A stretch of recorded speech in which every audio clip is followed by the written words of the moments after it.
Here in the U.S., we've been talking a lot about how the Supreme Court rejected President Biden's plan to forgive student loans. Now, student loan borrowers can apply for a new affordable repayment plan. The Saving on a Valuable Education, or SAVE plan, lowers monthly payments and prevents balances from growing due to unpaid interest.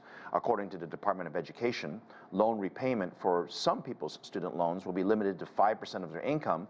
Those making less than $15 an hour will not have to make any payments at all. Plus, loan balances will be forgiven after 10 years of payments if the original loan balance is $12,000 or less. For more on how this might work and who might benefit, I'm joined by Joseph Phillip, former senior editor at U.S. News and World Report. Good to have you back on the show.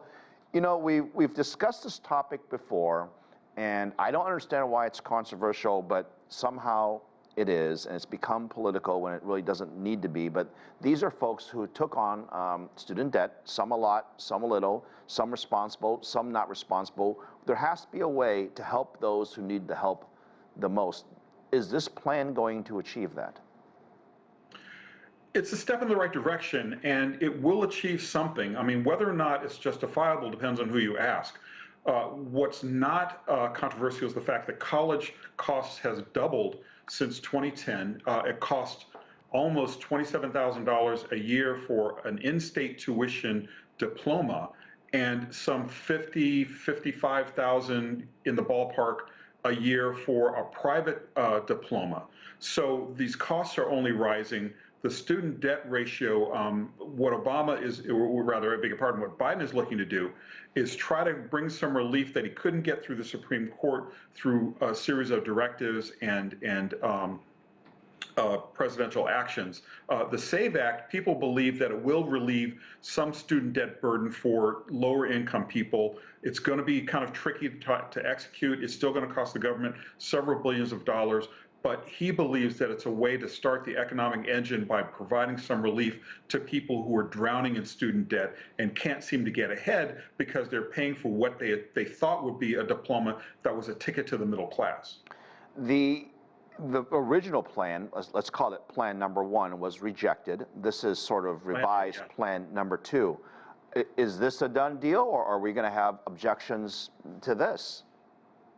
We are almost certainly going to have objections to this. The portal just recently opened, but you have a lot of people who do believe that if you took out this debt and you were not responsible, you shouldn't have this debt forgiven no matter what, that you should be on the hook to pay for it, even if your income is not sustaining your ability to pay the interest, let alone the principal on a student loan.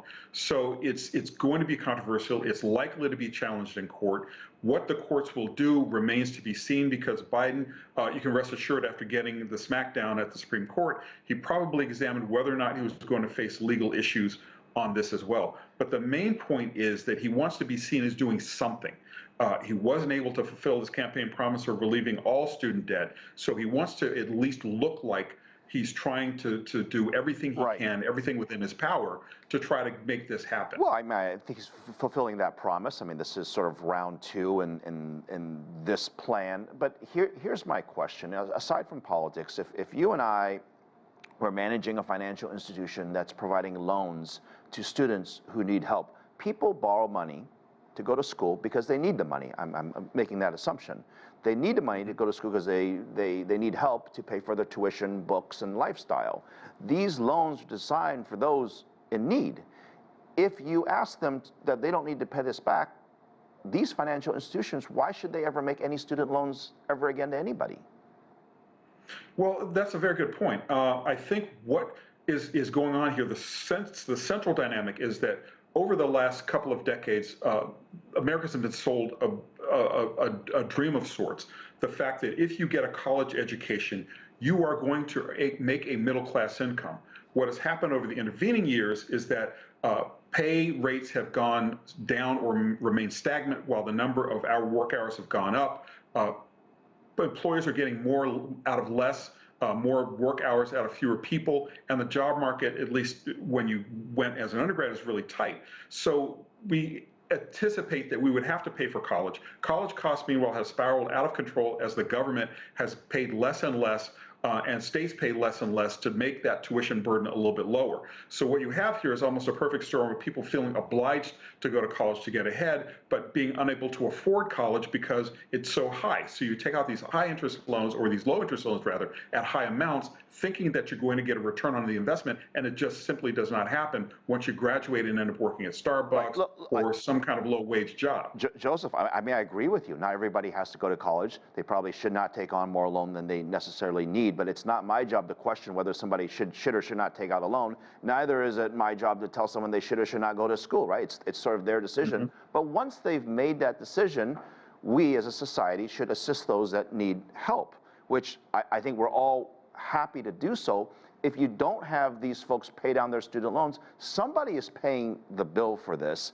And I worry that it's going to impact other generations of students who really do want to go to school, whether it's for medical reasons, they want to go to medical school, dental school, or they just want to go to college because they want to go to college.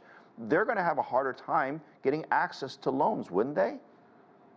Well, they would, and I think part of the problem here is that tuition is on an upward trajectory that shows no sign of slowing.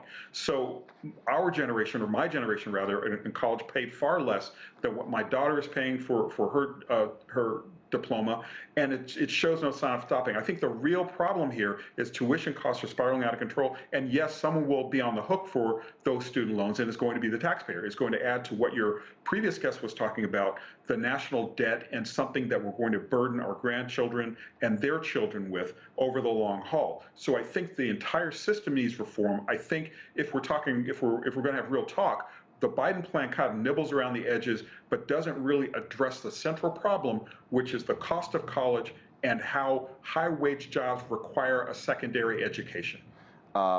Joseph, I'm putting you in charge of reforming the structural problem that we've had since probably we were in school. Appreciate it. Thank you.